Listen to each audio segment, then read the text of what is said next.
Well, funny enough, like the two towns, Newton Haven is not a real town, but there's lots of places with similar names.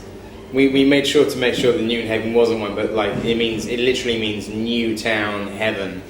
Like, and actually the two towns that we shot in, Letchworth and Welwyn Garden City, were both built in like the 1910s, and in fact they took their inspiration for their layout from Paris.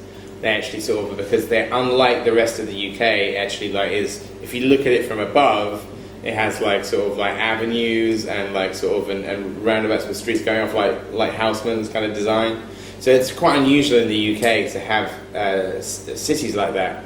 They were like beautifully designed, but they're both the first like garden cities like in the UK. So we thought it was interesting to have somewhere that was like a new development. So Shaun of the Dead is in London, Hot Fuzz is in this kind of rural community, but like The World's End is in a new town, sort of somewhere between the two. And usually those places are like in the commuter belt, they're kind of satellite towns to London.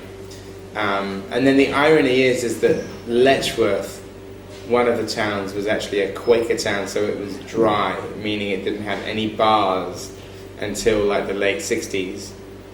So I think some people in that town thought that it was like supposed to be a joke that like this was the booziest town when it was in fact one of the least boozy towns.